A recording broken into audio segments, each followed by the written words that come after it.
چلیے میں نوجوانوں سے کہتا ہوں, بزرگوں سے بھی کہتا ہوں, چلیے ایک پریکٹیکل کیجیے.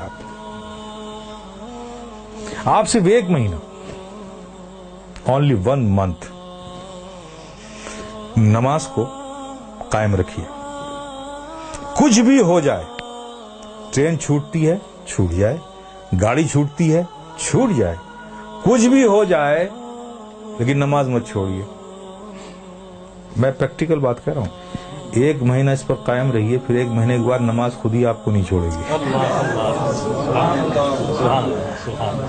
آپ کر کے تو دیکھو یار, کر کے تو دیکھو میرے پیارے, پھر دیکھو کیا لطف آتا ہے. آج تمہیں سایہ بھی ڈرا رہا ہے نا, سائے سے بھی ڈر لگ رہا ہے نا. نماز کو اپنے سینوں سے لگا دو. خدا کی قسم, ظلم و تشدد کی کیسی ہوئی آندیاں بھی چلیں گی نا, اس سے بھی خوف نہیں آئے گا تمہیں. جو بندہ 5 وقت اپنے رب کی بارگاہ میں حاضر رہتا ہو. ارے بھائی, ایک آدمی ہے جو منسٹر کی آفس میں کام کرتا ہے, اور دوسرا آدمی جو آفس میں کام نہیں کرتا لیکن 3 بار پرائم منسٹر کے پاس جاتا ہے. تو دیکھیے کیسے سینے چوڑے کر کے چلتا ہے وہ. یہ اس کا آنا جانا پی ایم کے آفس میں ہے. دیکھیے اس سے لوگ ملتے, ارے صاحب یہ پی ایم کے یہاں, اس سے پی ایم سے تعلقات ہے, پی ایم کے یہاں آ جاتا ہے, ہمارے پریزیڈنٹ سے اس کے تعلق. دیکھیے کتنا بے خوف گھومتا ہے اس ملک میں. اور تم, اللہ نے کتنا فضل فرمایا کہ 5 وقت تمہیں یہ سعادت نصیب کرتا ہے. میرے بندو آؤ میری بارگاہ میں. جب تم کھڑے ہوتے ہو تو میں تمہیں دیکھتا ہوں, تمہاری عبادت, اور ایسی حالت میں کھڑے ہوتے ہو, ایسی حالت میں کھڑے ہوتے ہو. چونکہ میں دیکھوں گا نا, تو میں جسے دیکھوں اس کی حالت بھی تو ویسی ہو. پیارے آقا صلی اللہ علیہ وسلم ارشاد فرماتے ہیں کہ رب نے فرمایا, جب ایک بندہ نماز کے لیے مسجد میں جاتا ہے اور نماز کے لیے وہ کھڑا ہوتا ہے, تو کھڑے ہونے سے پہلے رب فرماتا ہے فرشتوں سے, فرشتوں اس کے اندر جتنے گناہ ہیں نا وہ اس سے جدا کر لو, نکال لو, اور سارے گناہوں کو الگ کر دو اس سے. فرشتے اس کے سارے گناہ نکال لیتے ہیں.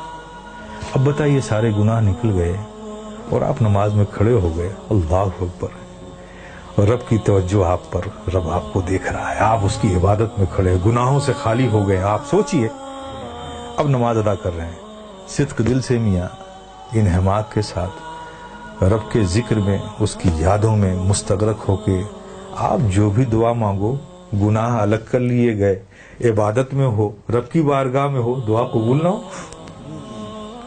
لیکن دیکھیے ہماری مادیت کا اثر دیکھیے کہ وہاں بھی ہمارا ذہن بھٹکتا رہتا ہے. آپ سمجھ رہے ہو نا. پھر اس کے بعد کیا ہوتا ہے, جب وہ بندہ نماز سے فارغ ہوتا ہے, کتنی بڑی نعمت ہے آپ سوچو. نماز سے فارغ ہوتا ہے تو فرشتے پوچھتے ہیں, مولا وہ جو نماز سے پڑھنے سے پہلے اس کے گناہ الگ کیے تھے, وہ جو سب رکھے ہوئے ہیں الگ اس سے, یہ نماز سے فارغ ہو گیا, اب اس کا کیا کروں, اب اس کا کیا کروں. تو رب فرماتا ہے, جب تم نے الگ کر لیا ہے تو الگ ہی رہنے دو.